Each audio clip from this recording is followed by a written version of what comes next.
الله الذي خلق اللوح والقلم وعلم الإنسان ما لم يعلم والصلاة والسلام على سيدنا ومولانا محمد الذي أرسل إلى العرب والعجم وعلى آله وأصحابه الذين هم وقور العلم والحكم صلی اللہ تعالی علیہ وسلم تسلیما کثیرا کثیرا اما بعد فاعوذ باللہ من الشیطان الرجیم بسم اللہ الرحمن الرحیم الحاقۃ ما الحاقۃ وما أدراك ما الحاقة كذبت ثمود وعاد بالقارعة فأما ثمود فأهلكوا بالطاغية صدق الله العظيم اللهم صل على محمد وعلى آل محمد كما صليت على إبراهيم وعلى آل إبراهيم إنك حميد مجيد اللهم بارك على محمد وعلى آل محمد كما باركت على إبراهيم وعلى آل إبراهيم إنك حميد مجيد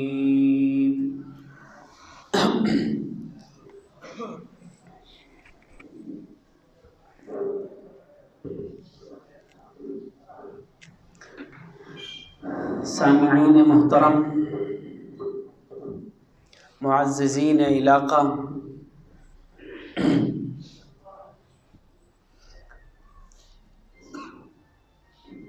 آج کا عنوان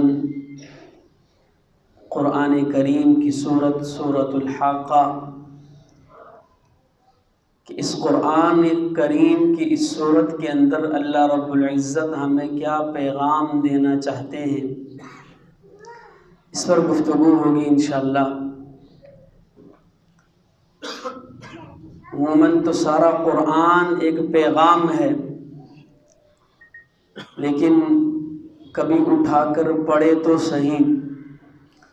اول تو ہمارے قرآن ہمارے درازوں کے اندر سالوں سال گزر جاتے ہیں، پڑھے رہتے ہیں، اور اگر کبھی پڑھنے کی توفیق ہو جائے تو صرف اس لیے کہ دو چار نیکیاں کما لے، ثواب کی نیت سے پڑھ لیا، یا بیماری گھر کے اندر آ گئی شفا کی نیت سے پڑھ لیا، یا کوئی پریشانی آ گئی برکت کے لیے پڑھ لیا، یا گھر کے اندر کوئی فوتگی ہو گئی اس کی مغفرت کے لیے پڑھ لیا، یا صبح اگر دکان گئے ہیں تو یاسین کی تلاوت اس لیے لگائی تاکہ ہماری دکان یاسین سنے اور اس کے اندر برکت پیدا ہو جائے۔ یہی مقصد رہ گیا ہے قرآن کا۔ میں ان ساری چیزوں سے انکار نہیں کرتا، قرآن شفا بھی ہے، قرآن برکت کا ذریعہ بھی ہے، قرآن نیکی کا ذریعہ بھی ہے۔ قرآن کا ایک حرف بھی خالی نہیں نیکی سے۔ اللہ کے نبی صلی اللہ علیہ وسلم نے ارشاد فرمایا کہ الف لام میم، ایک الف پر اللہ رب العزت، اور یہ الف لام میم ہی کیوں کہا اللہ کے نبی نے؟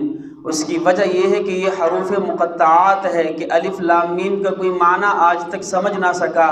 فرمایا کہ جس کے معنی ہمیں سمجھ میں نہیں آتے، بن سمجھے اگر آپ ان الفاظ کو بھی پڑھتے ہیں تو اللہ ایک حرف پر 10 نیکیاں عطا فرماتے ہیں۔ پھر اللہ کے نبی نے فرمایا میں یہ نہیں کہہ رہا کہ پورا الف لام میم ایک حرف ہے، بلکہ الف ایک حرف ہے، لام ایک حرف ہے، میم ایک حرف ہے۔ تو یہ الف لام میم جو لفظ ہم نے زبان سے ادا کیا، اس پر اللہ رب العزت نے 30 نیکیاں عطا کر دی۔ قرآن نیکی کا ذریعہ ہے، قرآن برکت کا ذریعہ ہے، قرآن شفا کا ذریعہ ہے، لیکن قرآن کا مقصد نہیں ہے۔ قرآن شفا دینے کے لیے، شفا پڑھنے سے شفا تو ہوتی ہے، لیکن قرآن کا ہرگز مقصد یہ نہیں ہے، بلکہ قرآن کا مقصد ہدایت ہے، قرآن کریم کے اندر اللہ رب العزت نے گزشتہ قوموں کے واقعات بتائے ہیں، سنائے ہیں، پیغامات پہنچائے ہیں، کبھی ڈرایا ہے، کبھی جنت کی بشارتیں دی ہیں، کبھی آخرت کا خوف پیدا کیا ہے، کبھی موت کی یاد تازہ کروائی ہے، کبھی اللہ رب العزت نے اپنی عظمت کو بیان کیا، کبھی توحید کو بیان کیا، کبھی رسالت کو بیان کیا، کبھی بندوں کی بے بسی کو بیان کیا، کبھی اپنی رفعت اور بلندی کو بیان کیا۔ اللہ رب العزت نے مختلف پیغامات دیے ہیں، میرے بندے قرآن تیرے لیے ہدایت کا ذریعہ ہے، اس کو پڑھتا جا اور اس پر عمل کرتا جا۔ لیکن قرآن کریم کو اگر آج ہم اٹھاتے ہیں تو سمجھنا تو دور کی بات ہے، کبھی کبھار اٹھا کر اس کو پڑھ لیا، کس لیے 2-4 نیکیاں مل جائیں گی، یا گھر کے اندر برکت آ جائے گی، یا میری بیماری دور ہو جائے گی، یا مجھے شفا مل جائے گی، یا پریشانی دور ہو جائے گی، یا کاروبار کے اندر برکت پیدا ہوگی۔ یہ سارے اس کے فائدے ضرور ملتے ہیں، لیکن قرآن کریم کا یہ مقصد نہیں تھا۔ قرآن کریم جس مقصد کے لیے اتارا گیا، اسی لیے تو دیکھتے ہیں ہم دنیا کی کوئی بھی کتاب پڑھتے ہیں، اس کے اندر ہر عنوان کے جو عنوان ہے، اس کے مختلف جو عنوان ہوتے ہیں، ایک عنوان کے اندر اس کی ساری باتیں جمع کر دی گئی، الگ الگ عنوان باندھے گئے، الگ الگ عنوان باندھے جاتے ہیں۔ دنیا کی کوئی بھی کتاب ہو، اس کے اندر ایک عنوان باندھا جاتا ہے، یہ وضو کے مسائل، اس میں سارے وضو کے مسائل ملیں گے، یہ غسل کے مسائل، اس میں سارے غسل کے مسائل ملیں گے، یہ سونے کے مسائل، اس میں سارے سونے کے مسائل ملیں گے۔ کوئی شاعری کی کتاب اٹھا لے، اس میں اندر ساری شاعری ملے گی۔ کوئی سائنس کی کتاب اٹھائیں، اس کے اندر آپ کو ریاضی کی کوئی چیز نہیں ملے گی، الگ الگ عنوان۔ لیکن قرآن کریم کے اندر اللہ رب العزت نے ہر چیز کو ایک ہی صفحے پر بکھیر کر، اگر یہ عنوان کے تحت بنایا جاتا کہ یہ قانون کے عنوان، یہ اس کے مسائل ہیں، یہ روزے کے مسائل ہیں، یہ زکوٰۃ کے مسائل ہیں، یہ نماز کے مسائل ہیں، یہ حج کے مسائل ہیں، یہ جنت کے مسائل ہیں، یہ جہنم کے خوف، یہ وعیدیں ہیں، تو ہم کیا کرتے ہیں؟ ہمیں جس چیز کی ضرورت ہوتی اس میں سے وہ اٹھاتے، باقی قرآن تو کبھی نہ دیکھتے۔ وکیل اٹھتا، اس میں صرف جو قواعد ہے قوانین کے وہ دیکھتا، باقی قرآن سے کیا کام؟ میں تو وہ چیز لوں گا جس کی مجھے ضرورت ہے۔ لیکن اللہ رب العزت نے دنیا کی کتابوں سے ماتحت، دنیا کی کتابوں سے الگ طریقے سے قرآن کو اتارا کہ اگر آپ ایک چیز لینا چاہتے ہیں، اس کے ساتھ 2-4 چیزیں آپ کو اس کے آس پاس ملیں گی۔ اگر جنت کا تذکرہ آیا ہے، آپ جنت کی بشارتیں دیکھ رہے ہیں، ساتھ اللہ نے جہنم سے بھی ڈرایا ہے۔ جہنم کا تذکرہ آیا، ساتھ موت سے ڈرایا ہے۔ موت کا تذکرہ آیا، ساتھ اللہ نے اپنی وحدانیت بیان کی ہے، کبھی انسان کی بے بسی بیان کی ہے۔ مختلف چیزیں اللہ رب العزت نے ایک ایک صفحے پہ، ایک ایک سورت پہ بکھیر کر پھیلا دی۔ تو قرآن کریم اللہ رب العزت نے ہماری ہدایت کے لیے اتارا ہے، اور اس قرآن کو کبھی کھول کر ان کے الفاظ پہ غور کر کے، اس کے معانی پہ غور کر کے کبھی پڑھا کریں کہ اللہ رب العزت ہم سے کہنا کیا چاہتے ہیں۔ تو یہی قرآن کی ایک سورت، سورۃ الحاقہ، یہ مکی سورت ہے، 52 اس کی آیتیں ہیں، اور یہ مکی سورت ہے، یعنی حضور صلی اللہ علیہ وسلم جب مکہ میں تھے تو یہ شروع زمانے کی صورت ہے، اور اس کے جو الفاظ ہیں وہ بڑے مشکل ترین الفاظ ہیں۔ قرآن کی جو ابتدائی دور کی صورتیں تھیں، ایک تو ان کے الفاظ، ان کی آیات چھوٹی چھوٹی ہوا کرتی تھی، دوسرا کہ اللہ رب العزت نے اس کے الفاظ کو مشکل پیدا کیا، مشکل بنایا۔ اس کی وجہ یہ تھی کہ اس زمانے کے اندر شعر و شاعری کا بڑا عروج تھا، اور قرآن کریم کی جو مدنی صورتیں ہیں جو حضور صلی اللہ علیہ وسلم پر آخر زمانے میں اتری ہیں، وہ ایک تھوڑی بہت گرامر کی سمجھ رکھنے والا بھی جب اس کو پڑھتا ہے تو اس کے معانی اس کو سمجھ میں آتے ہیں۔ لیکن یہ جو مکی دور کی شروع زمانے کی صورتیں ہیں، یہ الفاظ ان کے مشکل ہے۔ وجہ یہ تھی کہ اس وقت مقابلہ تھا، عرب کا عروج تھا ان کا شاعری پر، تو اللہ رب العزت نے ان کا منہ بند کرنے کے لیے قرآن کریم کو اس انداز کے اندر اتارا کہ تمہاری شاعری اس کے سامنے کچھ بھی نہیں، ہیچ ہے۔ یہ قرآن کی اسی لیے سخت اور مشکل ترین الفاظ اتارے کہ ان کے وہم و گمان میں بھی نہیں تھے کہ یہ کسی انسان کا قول ہو سکتے۔ ان کے وہم، اسی لیے تو وہ لوگ کہا کرتے تھے جب اللہ کے نبی صلی اللہ علیہ وسلم پر قرآن اتارا تو بعض نے کہا کہ یہ آپ علیہ الصلاۃ والسلام وما هو بقول شاعر، بعض نے کہا یہ شاعری ہے، یہ جو اللہ کے نبی قرآن پڑھتے ہیں یہ شاعری ہے۔ لیکن ولید بن مغیرہ اس نے کہا اپنی قوم سے کہ میں نے بڑے بڑے شعراء کے شعر سنے ہیں، میں شاعروں کو جانتا ہوں، یہ حضور صلی اللہ علیہ وسلم جو کلام پڑھتے ہیں یہ شاعری نہیں ہے۔ پھر وہ کہنے لگے اچھا ولا بقول کاہن، ہو سکتا ہے یہ جو کاہن الفاظ کہا کرتے تھے، جو جنات کے ذریعے ان تک پہنچائے جاتے تھے، کچھ ایک سچ چار غلط وہ بتا دیا کرتے تھے، تو وہ کہنے لگا ہو سکتا ہے یہ کاہن ہو، یہ جو الفاظ نبی علیہ الصلاۃ والسلام ہم کو سناتے ہیں ہو سکتا ہے کہ یہ کاہن ہو۔ فرمایا کہ میں نے بڑے بڑے کاہنوں سے بھی میرا واسطہ ہے، تعلق ہے، جانتا ہوں، لیکن یہ کسی کاہن کا قول بھی نہیں، نہ یہ انسان، یہ بشر کا قول نہیں ہو سکتا۔ تو اللہ رب العزت نے ان کی زبان بند کرنے کے لیے ان کے مقابلے میں قرآن کریم کو شروع زمانے کے اندر چھوٹی چھوٹی آیتوں کے ساتھ اور اللہ رب العزت نے مشکل ترین الفاظ کے ساتھ اتارا۔ تو ان میں ایک سورۃ الحاقہ ہے، الحاقہ ما الحاقہ وما ادراک ما الحاقہ۔ قربان جاؤں اللہ نے کس انداز کے ساتھ آخرت کا ذکر کیا کہ الحاقہ، واقعہ ہونے والی، الحاقہ حقیقت کے اندر آنے والی، حقیقت میں واقعہ ہونے والی، اتنا بیان کیا۔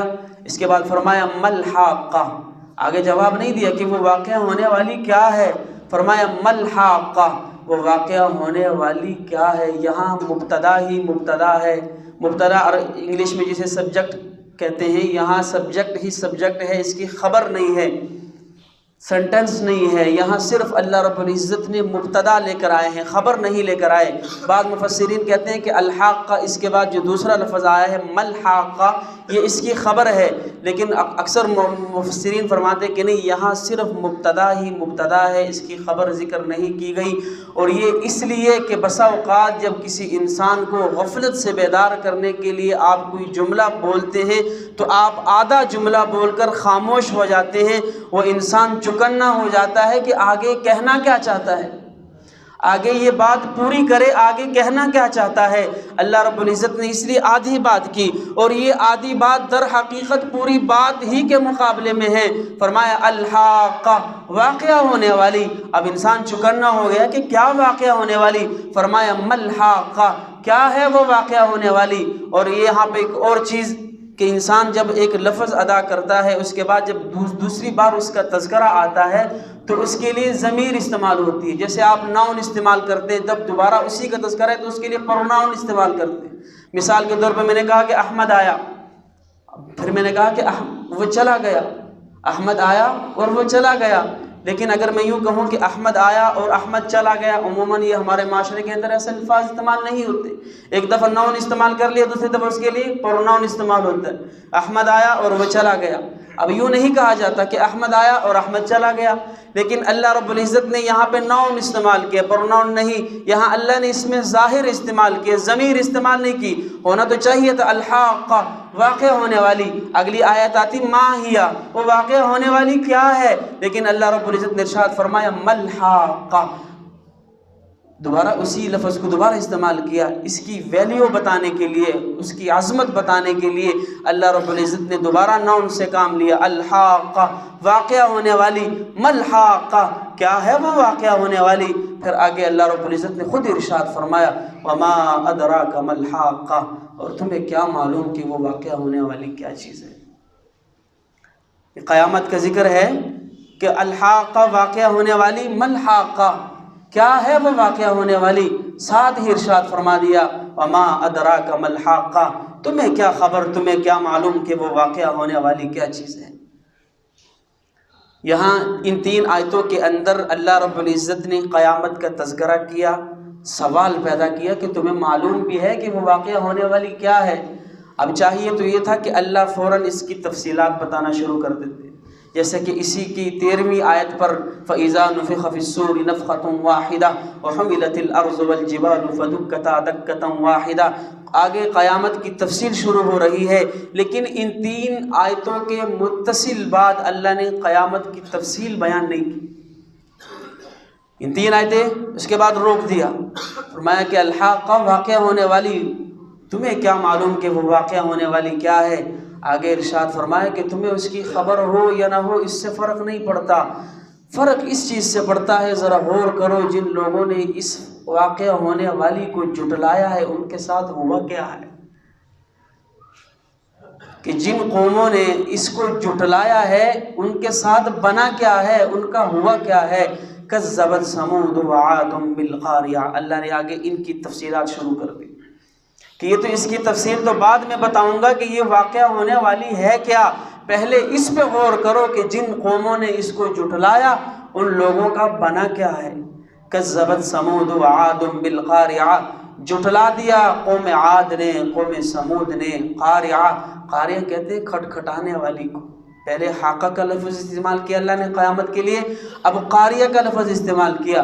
رات کے 2 بجے ہیں، آپ سوئے ہوئے، اچانک دروازے پہ دستک ہوتی ہے، دروازہ کھٹکھٹایا جاتا ہے، آپ پریشان ہو کر اٹھتے ہیں، بے چینی گھر کے اندر ہلچل مچ جاتی ہے، بے قرار ہو کر اٹھتے ہیں کہ اتنی رات ہمارا کوئی قریبی رشتہ دار بھی نہیں ہے، یہ اچانک دروازے پہ کون آ گیا، یہ کس نے اچانک دستک دی ہے؟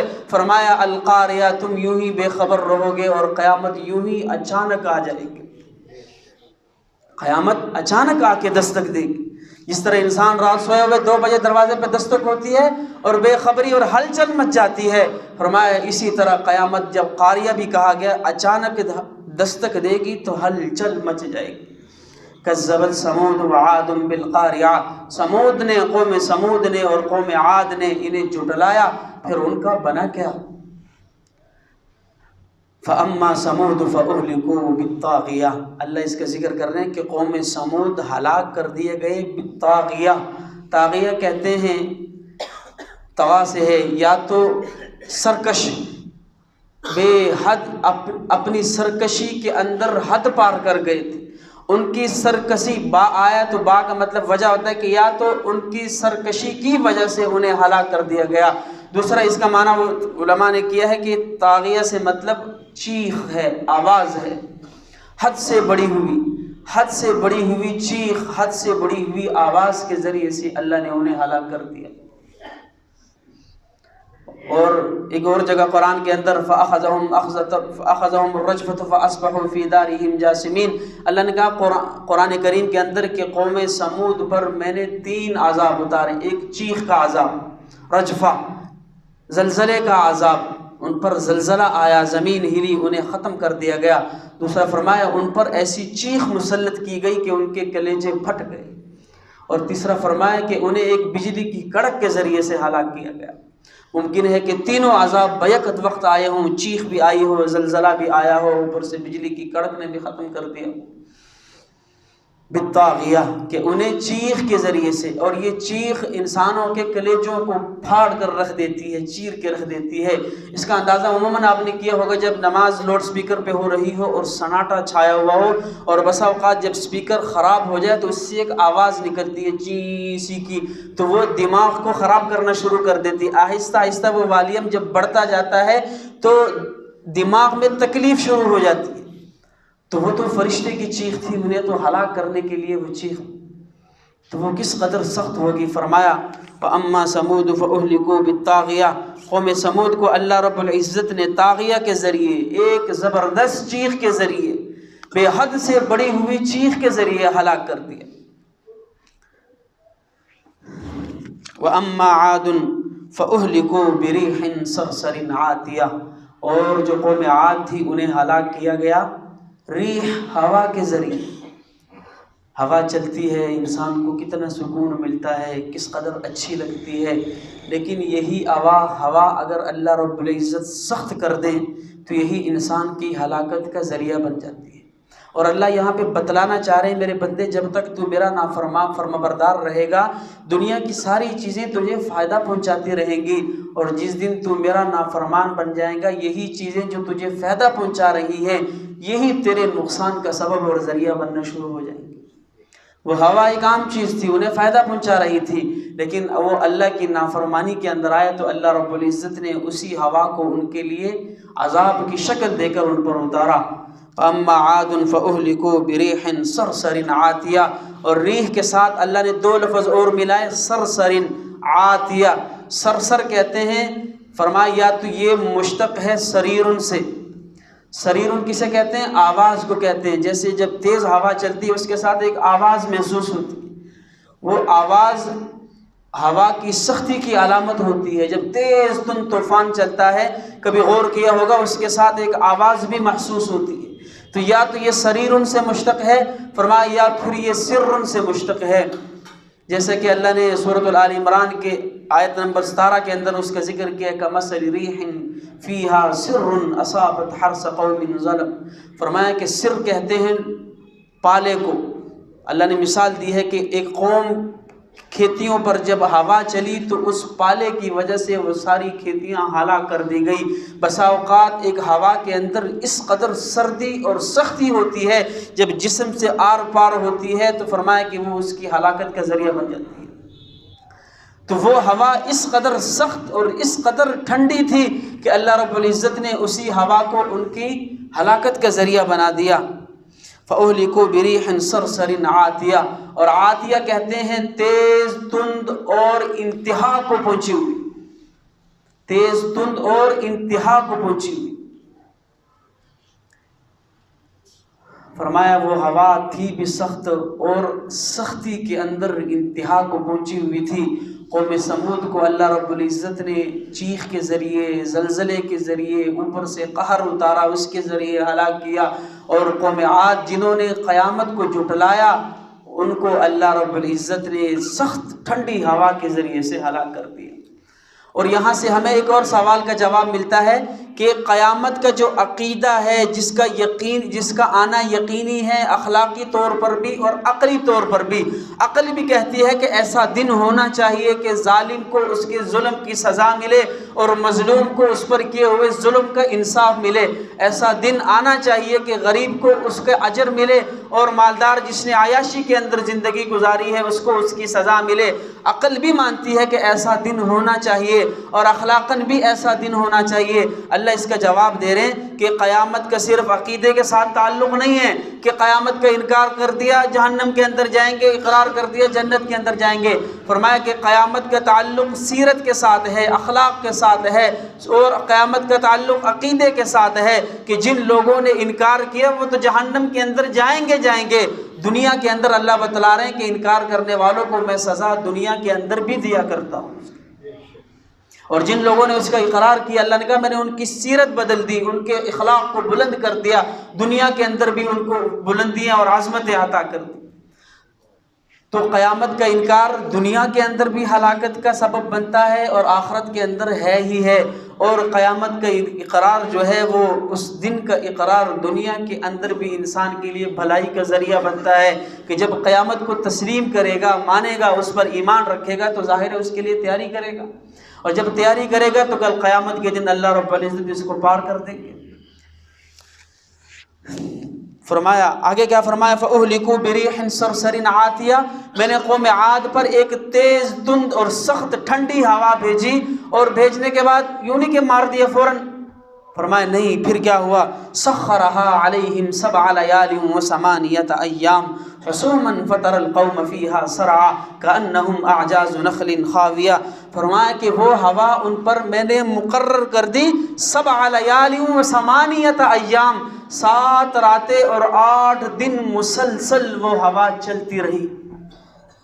ایسا نہیں کہ ان کو فوراً مار دیا، فرمایا 7 راتیں اور 8 دن وہ ہوا، حسوم کہتے ہیں مسلسل کو، کبھی ایک چیز رک گئی، ہوا چلی تھوڑی دیر کے لیے رک گئی، انسان نے پھر خود کو سنوارا اور اپنی حفاظت کی، دائیں بائیں بھاگ گیا، فرمایا نہیں، ایسا موقع ان کو قطعا نہ ملا۔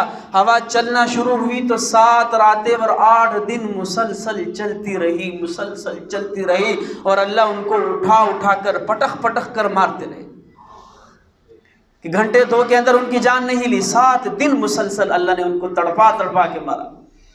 سخرها عليهم 7 ليال و8 أيام حسوما فترى القوم فيها سرعا۔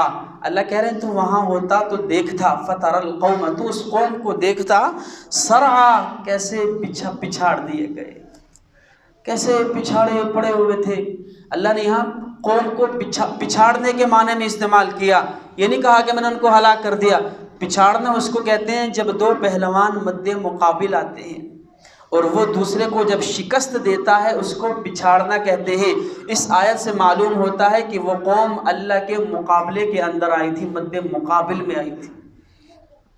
اور صرعہ کے اندر کس قدر بے بسی ہے کہ انسان جب مقابلہ ہارتا ہے، بے بس ہو کے گرتا ہے، پچھڑ جاتا ہے، اس کے بعد وہ کیا ہوتا ہے، 2-4 منٹ، آدھا گھنٹہ، 15 منٹ کیسے بے حسی بے بسی کے اندر پڑا رہتا ہے کہ اس کے وہ مسل ڈھیلے ہو جاتے ہیں، ہمت نہیں ہوتی، اس کو معلوم پڑ جاتا ہے کہ میں مقابلہ ہار چکا ہوں، جیتنے والا جیت چکا ہے۔ اللہ یہاں پر وہ الفاظ لے کر آئے، صرعہ، پچھاڑ دیے گئے، وہ قوم پچھاڑ دی گئی، تم وہاں ہوتے۔ اللہ ہمیں وہاں لے جا کر دکھانا چاہتا ہے۔ جسے آپ نے دیکھا ہوگا شاعر کبھی شاعری کہتا ہے تو سننے والوں کو ان تخیلات کے اندر لے جاتا ہے، وہ مناظر تخیلات کے اندر دکھاتا ہے۔ اللہ رب العزت یہی کر رہے ہیں۔ شاعر کا کیا مقابلہ اللہ کی ذات کے ساتھ، لیکن اللہ رب العزت ہمیں وہاں لے جا کر چشمے تصور سے دکھانا چاہتے ہیں کہ میرے بندو تم ذرا دیکھو تو صحیح، اگر تم وہاں ہوتے، جو قوم میرے مقابلے کے اندر آئی تھی، میں نے 8 دن 7 راتیں مسلسل ان کو اٹھا کر پٹخ کے مارا، اور کس طرح وہ پچھاڑے پڑے ہوئے، پچھاڑ دیا، ہلاک کر دیا۔ صرعى كأنهم اعجاز نخل خاویہ، آگے مثال دے کر فرمایا وہ ایسے پڑے ہوئے تھے جیسے کھجور کے تھنے گرے ہوئے، کھوکھلے خشک تھنے پڑے ہوئے ہوں، کیونکہ قد و قامت میں بھی بڑے تھے۔ اشد منہم قوہ، آواز لگایا کرتے تھے، ہے کوئی جو ہم سے بڑا مقابلے والا ہو، ہم سے طاقتور ہے کوئی ہمارے سامنے لاؤ، اتنے بڑے بڑے قداور۔ اور یہ ایک پڑھی لکھی قوم تھی اور طاقتور قوم تھی۔ اللہ کا ارشاد فرما رہے ہیں کہ جب وہ ان کو ہلاک کیا گیا تو وہ ایسے پڑے ہوئے تھے جیسے کھجور کا تھنا ہوتا ہے گرا ہوا اور اندر سے کھوکھلا ہوتا ہے، فرمایا ایسے پڑے ہوئے تھے۔ کیوں؟ اللہ کے مقابلے کے اندر آئے تھے۔ اللہ نے کہا کہ قیامت ہے، برحق ہے، لیکن ان لوگوں نے انکار کر دیا، رسولوں کو جھٹلایا۔ پھر اللہ فرما رہے ہیں فَهَلْ تَرَى لَهُم مِّن بَاقِيَةٍ، قربان جاؤں اللہ پھر اس تخیل کے اندر لے جا کر ہم سے پوچھ رہے ہیں، وہاں لے جا کر کہا جا رہا ہے چشم تصور سے دیکھو میرے بندو، فَهَلْ تَرَى، کیا تم دیکھ رہے ہو، لَهُم مِّن بَاقِيَةٍ، ان میں سے کوئی باقی؟ ذرا غور تو کرو، ذرا چشم تصور سے دیکھو تو صحیح کہ وہ قوم جو یہ آواز لگایا کرتی تھی کہ ہے کوئی ہمارے مقابلے کا ہم سے طاقتور، ذرا آج ان کو دیکھو تو صحیح کہ میں نے جب ان پر عذاب اتارا تو ان میں سے تمہیں کوئی باقی نظر آ رہا ہے؟ کس قدر اللہ کو ان پر غصہ ہے کہ اب بھی ان کے لیے ایسے ایسے الفاظ استعمال کیے، اللہ کا غضب اور غصہ ٹھنڈا نہیں ہو رہا۔ فَهَلْ تَرَى لَهُم مِّن بَاقِيَةٍ وَجَاءَ فِرْعَوْنُ وَمَنْ قَبْلَهُ وَالْمُؤْتَفِكَاتُ بِالْخَاطِئَةِ۔ اس قرآن کریم کے اندر، اس سورت کے اندر 6 قوموں کا ذکر کیا گیا، 6 قوموں کا ذکر کیا گیا۔ ایک قوم عاد، پھر قوم سمود، اور ایک آگے آئے گا قوم نوح، اور 3 قومیں جن کا ذکر اللہ رب العزت نے اس ایک آیت کے اندر کیا۔ سب سے پہلے نوح علیہ السلام کی قوم، زمانوی حساب سے دیکھا جائے تو سب سے پہلے قوم نوح علیہ السلام کی تھی۔ اس کے بعد پھر جب دوبارہ دوسری قوم آئی تو وہ قوم عاد تھی، پھر قوم سمود تھی، پھر چوتھے نمبر پر قوم لوط تھی جنہیں ہلاک کیا گیا، پھر اس کے بعد قوم شعیب تھی، پھر آخر کے اندر فرعون اور اس کی قوم تھی۔ تو اللہ رب العزت کا ارشاد فرما رہے ہیں وَجَاءَ فِرْعَوْنُ وَمَنْ قَبْلَهُ وَالْمُؤْتَفِكَاتُ بِالْخَاطِئَةِ، اور فرعون کو بھی دیکھیں کہ فرعون اور وہ قوم جو اس سے قبل تھی، زمانوی حساب سے جو دیکھا جائے تو فرعون سے قبل جو قوم تھی وہ قوم شعیب تھی۔ 2 کا تذکرہ اللہ نے الگ کر دیا، ایک کا تذکرہ بعد میں آئے گا، باقی 3 قومیں بچی تھی ان کا تذکرہ اللہ نے ایک آیت کے اندر کر دیا، قوم فرعون، اور اس سے قبل جو قوم تھی وہ کون سی تھی؟ قوم شعیب، ومن قبلہ، اور اس سے پہلے والی قوم، والمؤتفکات بالخاطئہ، اور وہ قوم جن کی بستیاں الٹا دی گئی تھی وہ کون سی قوم تھی؟ قوم لوط تھی، کہ جن پر اللہ نے عذاب ایسا اتارا کہ اس کی بستی کو یوں اٹھایا، آسمانوں پہ لے جایا گیا اور وہاں سے دوبارہ یوں پلٹا اور پلٹ کر زمین پر گرایا گیا، اور اوپر سے پتھروں کی بارش کی گئی ان پر۔ تو یہ اللہ رب العزت ان 6 قوموں کا ذکر فرما رہے ہیں کہ یہ وہ قوم تھی جنہوں نے اللہ کی وحدانیت کو، قیامت کو جھٹلایا، رسولوں کو جھٹلایا، اللہ نے ان پر عذاب نازل کیا۔ فعصوا رسول ربهم فاخذهم اخذة رابیہ، ان قوموں نے اپنے اللہ کے رسولوں کو جھٹلایا، اپنے رب کے رسولوں کو جھٹلایا۔ فاخذهم اخذة رابیہ، اللہ فرما رہے ہیں کہ پھر اللہ نے ان کو پکڑا۔ اخذہ کہتے ہیں پکڑنے کو، پکڑا چھوڑا۔ اللہ نے ساتھ آگے ارشاد فرما رہے ہیں اخذهم اخذة رابیہ، پکڑنے کے بعد چھوڑا نہیں ہے، مستقل طور پر پکڑا، ایسا پکڑا کہ پھر ان کو ہلاک کر کے رکھ دیا۔ اگر صرف اخذہ ہوتا کہ اللہ نے ان کو پکڑا، ممکن ہے پکڑنے کے بعد کچھ کو زندہ چھوڑ دیا ہو، فرمایا نہیں، فاخذهم اخذة رابیہ، تیرے رب نے ان کو ایسا پکڑا کہ پھر ان کو چھوڑا نہیں ہے، ایسا جکڑا کہ ان کو ہلاک کر کے رکھ دیا۔ انا لما طغى الماء حملناكم في الجاریہ، اب قوم نوح کا ذکر آ رہا ہے، اللہ مخاطب ہے قریش سے کہ ہم نے تم کو کشتی کے اندر بٹھایا۔ انا لما طغى الماء، جب پانی کی طغیانی اور پانی عروج پر آیا، قوم نوح پر پانی کا عذاب آیا تھا، تو اللہ ارشاد فرمائے حملناکم فی الجاریہ، ہم نے تمہیں کشتی کے اندر بٹھایا۔ حالانکہ اللہ نے بٹھایا ان کو تھا، قوم نوح کو، یہاں آنا چاہیے تھا حملناہم، لیکن اللہ ضمیر مخاطب کی طرف لے کر آ رہے ہیں کہ اے اللہ کے بندو تمہیں کیوں تم کہا گیا؟ فرمایا کہ جب دوبارہ نسل چلی ہے تو وہ اسی قوم سے چلی ہے جنہیں کشتی کے اندر بٹھایا گیا تھا، اگر وہ نہ بچتے تو تم بھی نہ ہوتے، ان کو بچایا گیا، سمجھ لو تمہیں بچایا گیا۔ اللہ فرما رہا ہے انا حملناکم فی الجاریہ، ہم نے تمہیں کشتی کے اندر سلامت رکھا جب پانی کی طغیانی اوپر آئی، لنجعلھا لکم تذکرۃ وتعیھا اذن واعیہ۔ اللہ کے ارشاد فرما رہے ہیں کہ یہ قصہ، یہ قیامت کا جو عذاب ہے، یہ جو قوموں پر ہلاکتیں آئی ہیں، یہ تمہارے لیے اس لیے بیان کر رہا ہوں، لنجعلھا لکم تذکرہ، یہ تمہارے لیے ایک نصیحت ہے، اس سے عبرت حاصل کرو، ذرا غور کرو کہ وہ قومیں کہاں چلی گئی جن کے بڑے بڑے نام تھے، بڑی بڑی طاقتور قومیں تھیں، اللہ کے مقابلے میں آئے، رسول کی نافرمانی کی، اللہ نے نام و نشان تک مٹا دیا۔ کہ فرعون جس کے کئی سو سال تک سر کے اندر درد تک نہیں ہوا تھا، اس قدر طاقتور قوم تھی، اس نے خدائی کا دعویٰ کیا، اللہ رب العزت نے ایک پانی کے اندر اس کو غرق کر کے رکھ دیا۔ تو یہ نصیحت ہے تمہارے لیے، وَتَعِيَهَا أُذُنٌ وَاعِيَةٌ، اللہ کے ارشاد فرما رہے ہیں، اور یاد رکھیں وہ کان، یاد رکھنے والے کان اس کو یاد رکھیں، سننے والے کان اس کو سنتے رہیں، ایسا نہ ہو کہ ایک طرف سے سنا دوسری طرف سے نکال دیا۔ وَتَعِيَهَا أُذُنٌ وَاعِيَةٌ، اللہ فرما رہے ہیں کہ یاد رکھنے والے کان اس کو بھلائے نہیں، اس کو یاد رکھے، ان واقعات کو، ان تذکروں کو، ان عذابات کو۔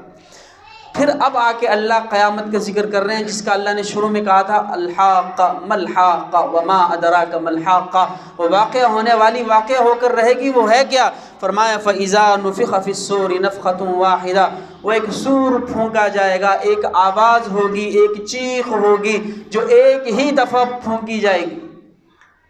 اب سور کے متعلق علماء کی مختلف رائے ہیں تفسیر میں، بعض کہتے ہیں کہ وہ ایک سینگ نما ہے جو حضرت اسرافیل علیہ السلام نے پکڑ کے رکھا ہوا ہے، کہ اس کے اندر جب پھونک مارتے ہیں اس سے جو آواز نکلے گی وہ قیامت کو برپا کرے گی،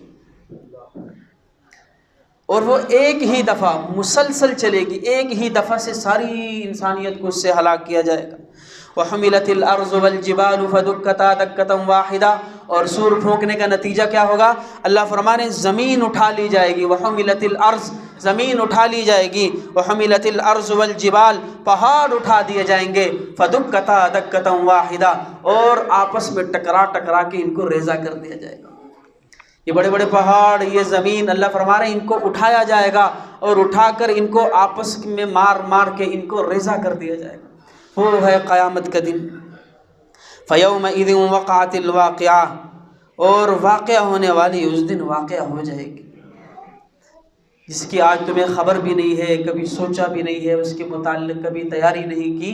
اللہ فرما رہے ہیں فَيَوْمَئِذٍ وَقَعَتِ الْوَاقِعَةُ، پہلے اس کے لیے الحاقہ کا لفظ استعمال کیا، اب یہاں پر اللہ رب العزت اس کے لیے کیا الفاظ استعمال کر رہے ہیں؟ فَيَوْمَئِذٍ وَقَعَتِ الْوَاقِعَةُ، اس دن واقع ہونے والی واقعہ ہو جائے گی، اور ہوگا کیا؟ اس کا نتیجہ کیا ہوگا؟ وَانشَقَّتِ السَّمَاءُ فَهِيَ يَوْمَئِذٍ وَاهِيَةٌ، آسمان پھٹ جائے گا، یہ آسمان جو آج ہمیں بڑا مضبوط نظر آتا ہے، اللہ ارشاد فرمائیں قیامت کے دن یہ پھٹ جائے گا، ٹکڑے ٹکڑے ہو جائے گا۔ فَهِيَ يَوْمَئِذٍ وَاهِيَةٌ، واہیہ کہتے ہیں جسے ہم الفاظ بولتے ہیں، بسا اوقات کہتے ہیں کیا واہیات گفتگو کر رہا ہے، واہیات سے مطلب کمزور گفتگو کر رہا ہے، ہلکی گفتگو کر رہا ہے۔ فرمایا یہ اس دن جو تمہیں اتنا مضبوط نظر آ رہا ہے یہ اس قدر بوسیدہ ہو جائے گا، اس قدر کمزور ہو جائے گا جیسے کپڑا کمزور ہوتا ہے اور ہم اس کو پکڑ کے یوں کھینچتے ہیں وہ ٹکڑے ٹکڑے ہوتا چلا جاتا ہے۔ اور یہ بڑا آسمان جو آج جتنا مضبوط نظر آ رہا ہے یہ اس دن پھٹ جائے گا، اس قدر کمزور ہو جائے گا۔ والملک علی ارجاعها ویحمل عرش ربک فوقهم یومئذ ثمانیہ، اور جو آسمان پر فرشتے ہیں والملک علی ارجاعها یہ اس کے کناروں پہ چلے جائیں گے۔ آسمان جب ٹکڑے ہوگا یہ فرشتے اس کے کناروں پر پہنچ جائیں گے۔ وَيَحْمِلُ عَرْشَ رَبِّكَ فَوْقَهُمْ يَوْمَئِذٍ ثَمَانِيَةٌ، اس دن تیرے رب کے عرش کو 8 فرشتوں نے اٹھایا ہوگا۔ آسمان ختم، زمین ریزہ ریزہ، صرف اللہ کا عرش باقی ہوگا اور اوپر اللہ کی تجلی باقی ہوگی۔ اب اللہ تو وجود سے ماورا ہے، ذات جسم سے ماورا ہے، لیکن اللہ کی ایک خاص تجلی ہے، اللہ وہ عرش پر ہے۔ فرمایا کہ اس دن اللہ کے عرش کو 8 فرشتوں نے اٹھایا ہوگا۔ پھر کیا ہوگا؟ یومئذ تعرضون لا تخفی منکم خافیہ، تمام انسانیت یومئذ تعرضون، جس دن تم اللہ کے سامنے پیش کیے جاؤ گے۔ پھر اس دن اس کا ہوگا کیا کہ ساری انسانیت کو اللہ کے بارگاہ میں پیش کیا جائے گا، ساری انسانیت کو اللہ کے سامنے کھڑا کر دیا جائے گا۔ لا تخفی منکم خافیہ، تمہاری کوئی چیز پوشیدہ نہیں رہے گی۔ جو تم دنیا کے اندر کرتے تھے، بند کمروں کے اندر کرتے تھے، لائٹ بند کر کے کیا کرتے تھے، مجھے کوئی دیکھ نہیں رہا، میرے گھر والے نہیں دیکھ رہے، رشتہ دار نہیں دیکھ رہے، تنہائی کا عالم ہے، مجھے کون دیکھے گا؟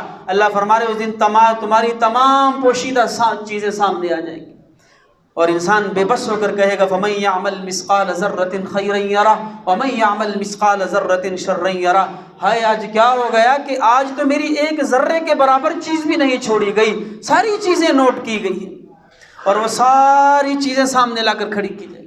اور یہ آیتیں اس وقت سمجھنا مشکل تھا جب رسول اللہ صلی اللہ علیہ وسلم کا زمانہ تھا، لیکن دیکھا جائے آج کی بنسبت یہ آیتیں سمجھنا آسان ہے۔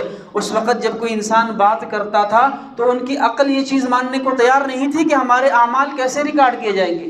لیکن اگر آج دیکھا جائے تو ٹیکنالوجی کا دور ہے کہ انسان مر جاتا ہے اس کی ریکارڈنگ محفوظ رہتی ہے۔ انسان کو مرے ہوئے کئی سال ہوئے ہوتے ہیں، اس کی ویڈیو، اس کی ایک ایک حرکت، اس کی ریکارڈنگ، اس کے الفاظ بعینہ بعد میں لوگوں کے پاس موجود رہتے ہیں۔ اور آج کل تو بات یہاں تک چلی گئی ہے کہ ایسے آلات نکل آئے ہیں کہ انسان کے جھوٹ اور سچ کا بھی بتاتے ہیں، کہ انسان دماغ کے اندر جو خلیے اٹھتے ہیں اس سے وہ اندازہ لگاتے ہیں کہ انسان سچ بول رہا ہے یا جھوٹ بول رہا ہے۔ تو ممکن ہے آگے چل کے ایسے بھی نکل آئیں کہ انسان کے دل کے اندر کیا نیت ہے۔ تو جب یہ انسان اتنی چیزیں کور کر سکتا ہے تو وہ تو اللہ رب العزت کا قانون ہے، وہ تو اللہ رب العزت ہیں، تمام انسانیت کے مالک ہیں۔ وہ انسان کی پیدائش سے لے کر اس کی موت تک ایک ایک حرکت جو اس نے کی ہے وہ قیامت کے دن جب یوں دیکھے گا، جب انسان کی فلم چلے گی الف سے لے کر یا تک کہ اس کی زندگی کی یہ حرکتیں ساری کے ساری سامنے آ جائیں گی۔ تو کیا فرمایا؟ لا تخفی منکم خافیہ، تمہاری کوئی چیز اس دن پوشیدہ نہیں رہے گی۔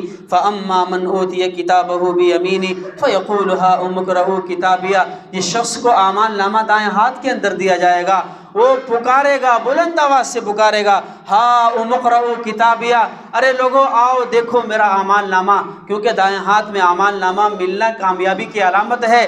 دکھاتا پھرے گا، بھاگتا پھرے گا، آواز لگائے گا، ہاؤم اقرؤوا کتابیہ، میرا اعمال نامہ ذرا پڑھو تو صحیح، انی ظننت انی ملاق حسابیہ، مجھے معلوم تھا، میں دنیا کے اندر میرا یہ گمان تھا کہ میں نے اللہ کے سامنے پیش ہونا ہے، میرا حساب ہوگا، اس لیے میں تیاری کرتا رہا۔ فہو فی عیشۃ راضیہ، اسے کہا جائے گا جاؤ ایسی زندگی کے اندر کہ ہمیشہ ہمیشہ کے مزے ہیں، راضی رہو، راضی ہونے والی زندگی کی عیاشی کرو، اس کے بعد اس کو کوئی تکلیف نہیں پہنچے گی۔ فی جنت عالیہ، بلند مقام، جنت بلند بالا باغوں کے اندر ہوگا۔ قطوفہا دانیہ، باغ تو بلند ہوں گے لیکن اس کے جو پھل ہوں گے، جو اس کے میوے ہوں گے وہ جھکے ہوئے ہوں گے۔ باغات بلند بلند ہوں گے لیکن اس کے اندر جو میوے ہوں گے وہ اس کے لیے جھکے ہوئے ہوں گے۔ فرمایا کلوا واشربوا ہنیئا بما اسلفتم فی الایام الخالیہ، اللہ کی طرف سے اعلان ہوگا میرے بندو کھاؤ پیو یہ ان دنوں کے بدلے میں جن میں تم دنیا کے اندر اعمال کیا کرتے تھے، آج سے تم کھاؤ پیو، تمہارے عیش ہے، تمہارے مزے ہیں۔ اور فرمایا آگے، یہ تو جنتی کا تذکرہ تھا، اور جس شخص کو اعمال نامہ بائیں ہاتھ میں ملے گا وہ کیا کہے گا؟ وَأَمَّا مَنْ أُوتِيَ كِتَابَهُ بِشِمَالِهِ فَيَقُولُ يَا لَيْتَنِي لَمْ أُوتَ كِتَابِيَهْ، جس کو اعمال نامہ بائیں ہاتھ کے اندر دیا جائے گا وہ کہے گا فَيَقُولُ يَا لَيْتَنِي، کاش مجھے میرا اعمال نامہ نہ دیا جاتا، کاش مجھے یہ کتابچہ نہ دیا جاتا۔ فلم یا لیتنی لم اوت کتابیہ ولم ادری ما حسابیہ، کاش مجھے میرے حساب کا پتہ ہی نہ چلتا، مجھے معلوم ہی نہ پڑتا کہ میں کیا کر کے آیا ہوں، مجھے اعمال نامہ تھمایا ہی نہ جاتا۔ یا لیتہا کانت القاضیہ، حسرت کے اندر کہے گا ہائے جو میری موت آئی تھی کاش وہ پکی ہوتی، کاش میں دوبارہ نہ اٹھایا جاتا، وہ موت اٹل ہوتی، وہ آخری ہوتی، اس کے بعد دوبارہ زندگی نہ ہوتی۔ یا لیتہا کانت القاضیہ، ہائے وہ موت پکی ہوتی، اس کے بعد دوبارہ وجود نہ ہوتا، زندگی نہ ہوتی۔ ما اغنی عنی مالیہ، آج تو میرا مال بھی میرے کام نہ آیا، جس مال پہ دنیا کے اندر میں فخر کرتا رہا، نہ حلال دیکھا نہ حرام دیکھا، پالتا رہا اپنے بچوں کو اور ان کے لیے کماتا رہا، نہ جھوٹ دیکھا نہ سچ دیکھا، دن رات اس کے اندر مصروف رہا، آج وہ مال بھی میرے کام نہ آیا۔ ما اغنی عنی مالیہ، آج تو میرا مال بھی میرے کسی کام نہ آیا۔ ہلک عنی سلطانیہ، میرا جاہ و جلال، میری بادشاہت وہ مجھ سے چلی گئی۔ سلطانیہ یا تو بادشاہت کو کہتے ہیں، طاقت اور قدرت کو کہتے ہیں، یا پھر اس دلیل کو کہتے ہیں۔ فرمایا کہ وہ جو میں دلائل دیا کرتا تھا کہ دیکھی جائے گی اللہ بڑا رؤوف الرحیم ہے، فرمایا آج تو میرے دلائل بھی میرے کام نہ آئے۔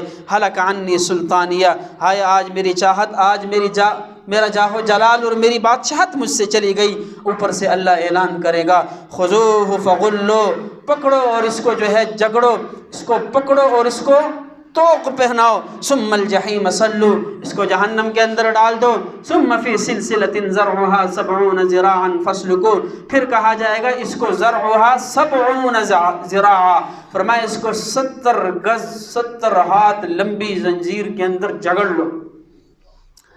انہ کان لا یؤمن باللہ العظیم، کیوں کہ یہ عظمت والے اللہ پر ایمان نہیں لاتا تھا۔ ایک تو وہ ہے جو ایمان نہیں لائے، فرمایا ولا یحض علی طعام المسکین، اور یہاں ایمان والوں کے علاوہ اہل ایمان کے لیے بات کی گئی ہے، ولا یحض علی طعام المسکین، جو مسکین کے کھلانوں پر ترغیب تک نہیں دیتے تھے۔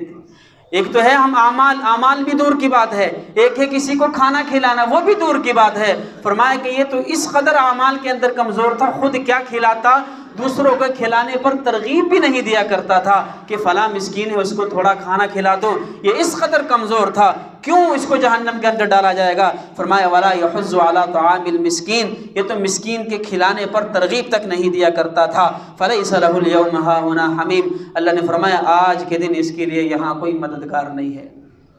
مددگار کیسا ہوتا؟ یہ اس آیت کی وضاحت بھی ہے کہ جس آدمی نے زندگی کے اندر مسکین کو کھانا کھلانے تک ترغیب نہیں دی، جس کی زندگی اتنی الگ تھی، تو وہ آج اس کا مددگار کون ہوگا؟ دنیا کے اندر کسی کے ساتھ اچھا کیا ہوا ہوتا تو وہ آج شاید اس کی کچھ نیکیاں دے دیتا، کچھ اس کے کام آ جاتا، کوئی اس کی سفارش کر لیتا، وہ اہل جنت ہوتا، جنتیوں کی سفارت مانی جائے گی۔ تو یہ تو اس قدر بخیل تھا کہ دوسروں کو کھلانے پر ترغیب نہیں دیا کرتا تھا۔ فرمایا اس لیے اس کو فلیس لہ اليوم ہاہنا حمیم ولا طعام الا من غسلین، آگے فرما رہا ہے اس کے لیے کوئی کھانا نہیں ہوگا مگر غسلین کے۔ غسلین کہتے ہیں جہنمیوں کی پیپ اور زخم سے جو نکلا ہوا گند ہے وہ ان کو پلایا جائے گا۔ لا یأکلہ الا الخاطئون، یہ نہیں کھائیں گے مگر کون لوگ؟ جو صرف گنہگار ہے۔ الا الخاطئون فلا اقسم بما تبصرون، آگے اللہ قسم کھا کر فرما رہے ہیں مجھے قسم ہے ان چیزوں کی جنہیں تم دیکھ رہے ہو، وما لا تبصرون، اور جو تمہیں نظر نہیں آ رہی۔ انہ لقول رسول کریم، یہ جو پیغام رسول پہنچا رہے ہیں یہ رسول سے مراد یا تو جبریل امین ہے جو اللہ سے لے کر رسول اللہ تک پہنچاتے رہے، اور رسول اللہ جبریل سے لے کر آگے امت تک پہنچاتے رہے۔ علماء نے دونوں تفسیریں کی ہیں، بعض کے نزدیک جبریل امین ہے، بعض فرماتے ہیں رسول اللہ صلی اللہ علیہ وسلم ہے۔ اللہ فرما رہے ہیں جو پیغام پہنچاتے رہے، وما هو بقول شاعر، یہ کسی شاعر کا قول نہیں ہے، ولا بقول کاہن، اور نہ ہی کسی کاہن کا قول ہے، قلیلا ما تؤمنون، اے بڑے کم لوگ اس پر ایمان رکھتے ہیں، ولا بقول کاہن، اور کسی کاہن کا قول بھی نہیں ہے، قلیلا ما تذکرون، کم ہی لوگ اس کو یاد رکھتے ہیں۔ تنزیل من رب العالمین، یہ تو رب العالمین کی طرف سے نازل کردہ قرآن ہے۔ تو تم کہہ رہے ہو کہ یہ شاعر کی شاعری ہے، کاہن نے کہا ہے، فرمایا نہیں، یہ اللہ کی طرف سے اتارا ہوا قرآن ہے۔ وَلَوْ تَقَوَّلَ عَلَيْنَا بَعْضَ الْأَقَاوِيلِ، اللہ نے آگے بڑے سخت الفاظ استعمال کیے، اللہ ہے، معاذ اللہ فرما رہے ہیں وَلَوْ تَقَوَّلَ عَلَيْنَا بَعْضَ الْأَقَاوِيلِ، اور اگر یہ محمد الرسول اللہ اپنی طرف سے کوئی بات ہم پر منسوب کرتے، ہماری طرف منسوب کرتے، لَأَخَذْنَا مِنْهُ بِالْيَمِينِ، تو ہم انہیں دائیں ہاتھ سے پکڑتے۔ اب علماء نے دو تفسیریں کی کہ دائیں ہاتھ سے رسول اللہ کا دائیں ہاتھ مراد ہے، یا دائیں ہاتھ سے اللہ نے اپنا دائیں ہاتھ مراد لیا ہے، اللہ تو جسم سے پاک ہے۔ فرمایا لَأَخَذْنَا مِنْهُ بِالْيَمِينِ، ہم انہیں دائیں ہاتھ سے پکڑتے، ثُمَّ لَقَطَعْنَا مِنْهُ الْوَتِينَ، اور ان کی شارک کاٹ دیتے۔ یہ اللہ در حقیقت غصہ ان کفار پہ نکال رہا ہے کہ تم کہتے ہو یہ شاعر کا قول ہے، یہ کاہن کا قول ہے، یہ تو میرا قول ہے، اس میں رسول کو بھی اجازت نہیں ہے کہ اپنی طرف سے کوئی بات منسوب کر دے میری طرف، اگر وہ بھی ایسا کرتا تو ہم ان کی شاہرگ کاٹ دیتے۔ ثم لقطعنا منه الوتين فما منكم من احد عنه حاجزين، اور پھر تم میں سے یہ رسول اللہ کو مخاطب ہے کہ رسول کو ہم سے کوئی بچا نہ سکتا۔ وَمَا مِنْكُمْ مِنْ أَحَدٍ، تم میں سے کوئی بھی انہیں ہم سے بچا نہ سکتا۔ حاجز کہتے ہیں ایک پردے کو، ایک بیچ میں کوئی چیز آڑے آ جائے۔ فرمایا مَا مِنْكُمْ مِنْ أَحَدٍ عَنْهُ حَاجِزِينَ، تم میں سے اس رسول کو ہم سے کوئی بچا نہ سکتا۔ وَإِنَّهُ لَتَذْكِرَةٌ لِّلْمُتَّقِينَ، اور یہ ایک نصیحت ہے ڈرنے والوں کے لیے۔ وَإِنَّا لَنَعْلَمُ أَنَّ مِنْكُمْ مُكَذِّبِينَ، اور ہم جانتے ہیں کہ تم اس کو جھٹلاتے ہو، ہم جانتے ہیں کہ تم اس کو جھٹلاتے ہو۔ وَإِنَّهُ لَحَسْرَةٌ عَلَى الْكَافِرِينَ، اور یہ قرآن جو ہے یہ کفار کے لیے قیامت کے دن حسرت بن کر رہ جائے گا، کاش کہ ہم اس کو مان لیتے، ہم اس پر ایمان لے آتے۔ وَإِنَّهُ لَحَقُّ الْيَقِينَ، اور یہ حق ہے، یقینی ہے۔ اس کا دوسرا ترجمہ یہ ہوگا کہ یہ حقدار ہے اس بات پر کہ اس پر یقین لایا جائے۔ فَسَبِّحْ بِاسْمِ رَبِّكَ الْعَظِيمِ، آگے حضور سے رب العزت مخاطب ہیں کہ آپ اپنے رب عظیم کی تسبیح بیان کیجئے۔ تو میرے محترم دوستو، یہ تھی سورۃ الحاقہ، جس کے اندر اللہ رب العزت نے آخرت کا تذکرہ کیا، آخرت کا ذکر کیا، اور جنت اور جہنم کا تذکرہ کیا، اور فرمایا کہ اس جہنم پر جن لوگوں نے ایمان نہیں لایا، قوم عاد، قوم سمود، قوم لوط، ان کا کیا بنا۔ اللہ نے ان کو دنیا کے اندر بھی ہلاک کر دیا، آخرت کے اندر بھی ہلاک کر دیا۔ تو میرے محترم دوستو، اس قرآن کو اللہ رب العزت نے ایک مقصد دے کر بھیجا ہے۔ یہ پڑھنا باعث برکت ہے، باعث ثواب ہے، باعث شفا ہے، لیکن اس کا نزول اس لیے ہوا تھا کہ اس سے پڑھ کر ہم ہدایت پالیں۔ اس کو پڑھیں، اس کو سمجھیں کہ اللہ رب العزت پچھلی قوموں کا تذکرہ کیوں کر رہے ہیں، اللہ اپنی وحدانیت جا بجا کیوں بیان کر رہے ہیں، رسول کی رسالت کو کیوں بیان کر رہے ہیں۔ یہ ہمارے لیے ایک پیغام لے کر آیا ہے، یہ ہدایت کا ایک راستہ ہے۔ اللہ رب العزت سے دعا ہے کہ جو کہا سنا اس پر عمل کرنے کی توفیق عطا فرمائے۔ وآخر دعوانا